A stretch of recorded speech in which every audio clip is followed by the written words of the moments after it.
Kalau teman-teman mau kelimpahan, fokus aja kelimpahan. Jangan saya cuma ibu rumah tangga, saya ini sudah tua, saya cuma karyawan. Itu dihilangkan. Realitas saat ini dihilangkan dulu. Nah, baru setelah itu banyaklah database orang-orang yang menyerupai Anda, yang hanya seorang ibu rumah tangga, yang bisa menyekolahkan anaknya sampai kuliah. Minimal menasihati dulu. Setelah itu bangun rasa kelimpahan, lalu apa upaya Anda yang bisa menghasilkan uang? Tentunya dengan cara ajaib, mudah, dan menyenangkan. Tidak harus bekerja keras.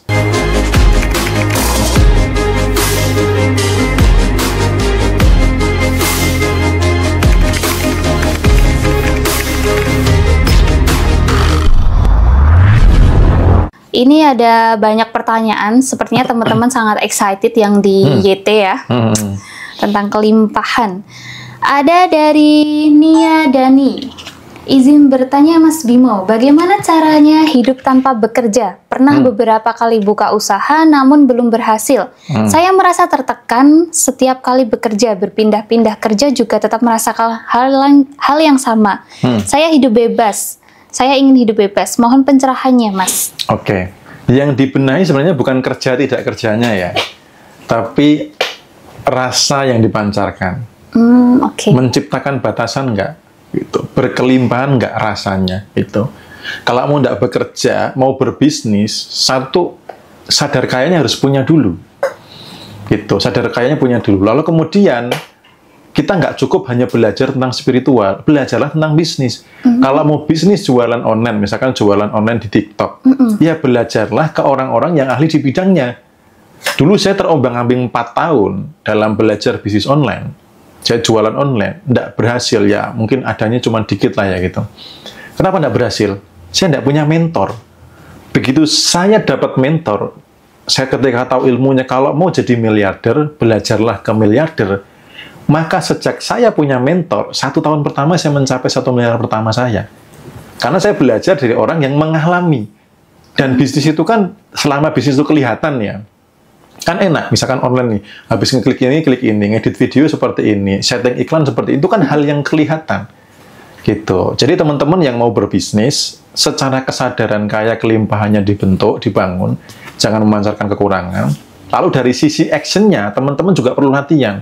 Nggak bisa hanya dengan rebahan saja memancarkan kelimpahan, lalu berharap hidup ini berkelimpahan, tiba-tiba uang datang, dalam kopernya pun harus disuguhkan di depan gitu ya, dibukakan gitu ya, nggak bisa.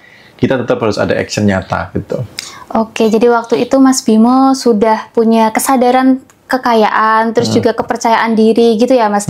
Jadi kepercayaan diri itu mampu berperan penting ya untuk menciptakan kelimpahan. Betul, karena kalau nggak percaya akan diri terus gimana gitu loh. Diri nggak dipercaya, diajak berkelimpahan. Maka di dalam buku Repent di hari ketiga, itu salah satunya adalah untuk meningkatkan kepercayaan diri. Jadi kita minta maaf kepada tubuh yang terlalu diabaikan berpuluh-puluh tahun, nggak pernah dirawat dan lain sebagainya, energinya lemah, gampang capek, gampang sakit. Nah, ketika diri sudah oke, maka lebih mudah percaya diri. Karena percaya diri itu berarti percaya kepada diri. Nah, pertanyaannya, diri seperti apa yang mau dipercaya? Nah, kalau dirinya tercoreng-coreng nggak jelas, gimana mau percaya diri? Kalau dirinya clear, percaya diri itu mudah. Gitu. Begitu saya dapat mentor di bidang bisnis, maka untuk meningkatkan atau mencapai 1 miliar pertama itu lebih mudah dibandingkan yang saya kejar 4 tahun itu utang yang malah makin nambah. Begitu punya mentor, akhirnya 1 tahun pertama bisa mencapai 1 miliar gitu. Oke, nah kita beralih ke pertanyaan teman-teman kita yang ada di TikTok nih Mas Bimo. Untuk merasa keberlimpahan, bolehkah membeli barang-barang diskon atau bekas karena harganya lebih terjangkau? Ya, rasa yang dipancarkan apa? Kalau rasanya dibalik membeli barang diskon dan barang bekas, kalau ada rasa saya kan uangnya dikit. Gitu. Nah, itu berarti apa? Memancarkan kekurangan. Kecuali misalkan nih, beli barang bekas itu karena ada orang yang tua gitu ya, terus udah dipanggul, capek gitu ya, keringetan gitu. Kok saya tiba-tiba dek gitu loh, harus berkontribusi untuk bapak-bapak tua ini. Ya udah saya beli, nggak peduli barangnya apa, walaupun itu barang bekas, walaupun barang diskon atau apa, tapi niatnya adalah untuk berbagi. Nah, itu rasa kelimpahan. Jadi membeli itu hanyalah kegiatan. Teman-teman rasa apa yang muncul? Nanti di kelas offline ini akan saya bedah banyak sekali hal-hal yang ternyata itu menghambat kelimpahan. Contoh kemarin saya share salah satunya di live TikTok yang di waktu saya datang ke salah satu komal, di komalnya Bu Ana, saya mau pamitan, saya kasih spill sedikit ya. Teman-teman ada nggak di sini yang pakai kaos dalamnya sobek? Kalau ada, buang, saya bilang gitu. Seperti itu saja, itu bisa menghambat kelimpahan. Kalau rasa yang muncul begitu mau pakai, mau beli, aduh belum punya uang lah, tak eman-eman, itu sudah menghambat kelimpahan, memancarkan kekurangan. Jadi teman-teman itu jangan lihat peristiwanya. Sepanjang hari, disiplinlah, memancarkan kelimpahan, maka hidup Anda akan berkelimpahan gitu. Ngomong-ngomong soal kaos bolong nih, kadang kan kita ada nih Om, kaos bolong, udah bolong mau dibuang tapi kok masih nyaman gitu, adem gitu, nah itu mempengaruhi juga Om? Nah, tergantung rasanya. Kalau rasanya mau beli karena duitnya sedikit, ngerasa sedikit tadi loh, itu pengaruh. Okay. Gitu. Saya kemarin nggak nyampe bolong sih, longgar aja itu loh, sudah nggak enak. Ini kok kayak 2 badan gitu. Udah saya masukkan ke tempat sampah gitu loh. Karena saya nggak mau menunda sesuatu karena merasa kekurangan. Gitu. Oke, next ke pertanyaan berikutnya dari Kak Siti. Mas Bimo, cara menghilangkan mental block. Mental blocknya apa dulu? Itu. Jadi didetailkan dulu mental blocknya apa, terus kemudian apapun itu ya, mau mental block, rasa kekurangan, perasaan-perasaan yang nggak enak, itu pertama diterima dulu. Diterima, disadari, diterima, diakui, lalu dilepaskan. Itu dilepaskan. Cara melepaskannya bisa dengan visualisasi, bisa dengan merasa ada angin yang datang lalu membawa rasa itu. Jadi jangan sampai itu diizinkan berlama. Dan jangan diprogram ulang. Saya itu punya mental block. Ketemu orang, saya itu punya mental block. Ngomong sama orang, ketemu orang, gitu kan menguat. Nah, coba stop berbicara itu, dilepaskan, ya. Sadari, akui, terima, lepaskan. Setelah itu, isi program baru. Bahwa saya ini berkelimpahan, saya kaya raya, saya bahagia, saya jujur, saya amanah, saya tekun, saya orangnya beruntung. Itu diulang-ulang self-talk-nya. Sehingga, kalau tadi nyambung ke materi meditasi, di sini ada sirkuit lintasan baru, software-nya baru, skripnya baru, maka realita berubah. Gitu. Oke, nah ini ada yang suruh sepil mentor bisnis nih, mau disepil nggak mentor bisnis Mas Bimo ini siapa? Saya dulu, satu miliar pertama itu dari platform Baliomall, dulu mentornya ada Mas Arli Kurnia, ada Christina Lee, walaupun tidak secara langsung ya, karena Christina Lee ada di dalam sana, ada Bung Afan, ada Ari Budimana Suko, itu orang-orang hebat yang mencapai, mereka adalah seorang miliarder. Maka saya tempel terus nih gitu. Saya tempel terus, saya belajar ke mereka, saya belajar mindset-nya. Dan ketika ada orang kaya, jangan hanya belajar bisnisnya. Di balik dia kaya, dia orangnya seperti apa, attitude-nya seperti apa, karakternya seperti apa, daya juangnya seperti apa. Jangan hanya niru, oh dia jualan pisang, oke saya jualan pisang. Belum tentu omsetnya akan sama. Jadi pelajarinya tidak hanya teknis bisnis saja, termasuk karakter, attitude, ibadahnya, dan semua tentang kehidupannya. Ketika teman-teman mirip dengan mereka, maka hasilnya tidak akan jauh beda nantinya. Gitu. Oke, begitu ya. Teman-teman udah dicatat belum ya ini nama-namanya tadi ya? Next, kita ke pertanyaan teman kita yang ada di YT dari Kak Mutia Firdaus. Saya minta Mas Bimo, saya ibu rumah tangga yang nggak kerja. Saya ingin lebih baik kehidupan saya. Saya pengen sekolahin dan kuliahin anak, gimana caranya Mas?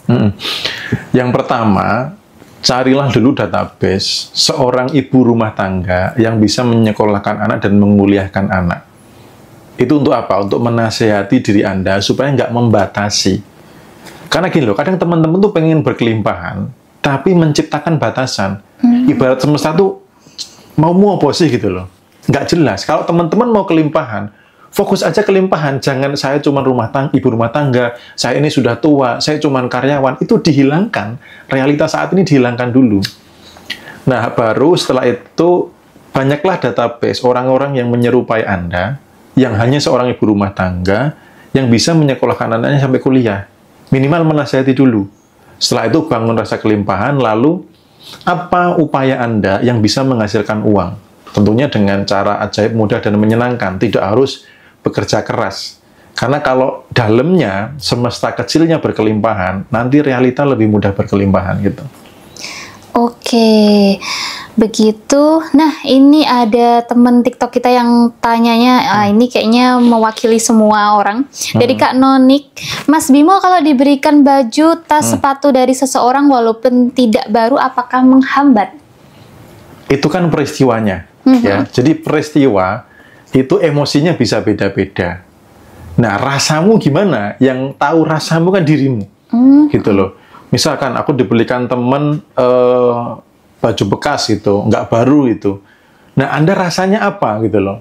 Kalau rasanya syukur nggak apa-apa, tapi kalau rasanya apa ya? Kok aku kayaknya masih terlihat orang yang pantas dapat barang bekas ya gitu. Kayaknya aku tuh masih kelihatan miskin atau berkekurangan. Ya itu mengganggu gitu loh. Jadi peristiwanya sama, rasanya itu bisa beda.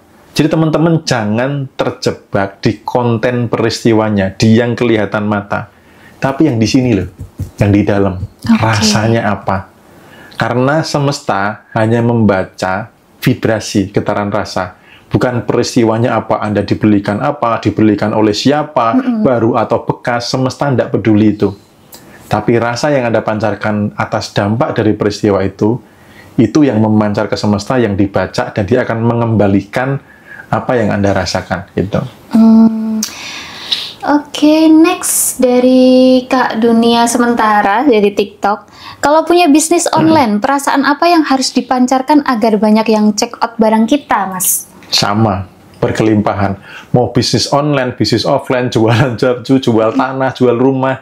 Jadi teman-teman pastikan paham benang merahnya bahwa bukan yang kelihatan gitu. Kalau teman-teman bertanya dari sisi spiritual, berkesadaran kaya, maka jawabannya itu.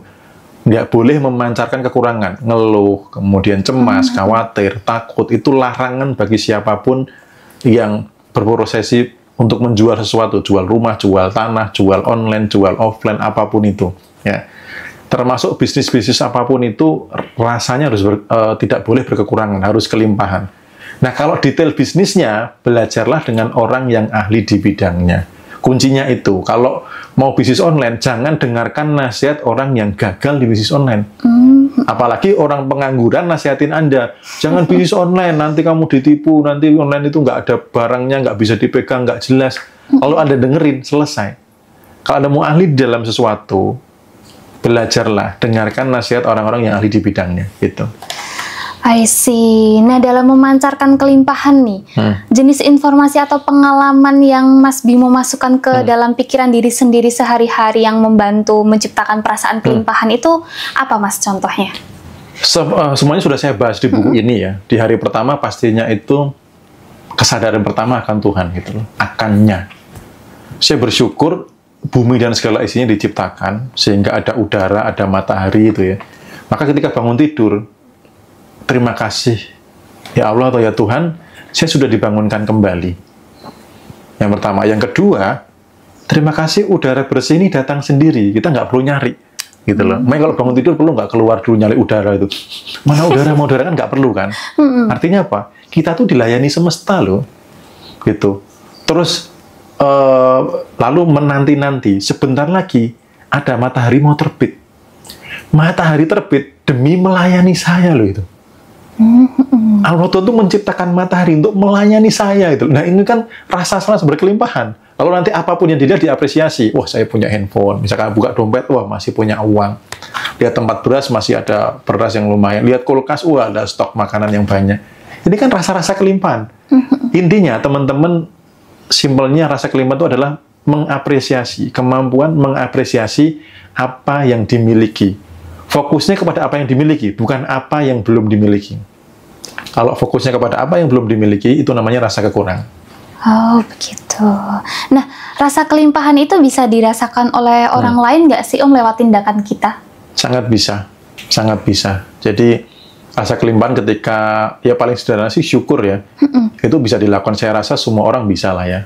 Walaupun kondisi realita seburuk apapun, pasti ada titik yang bisa disyukuri. Gitu.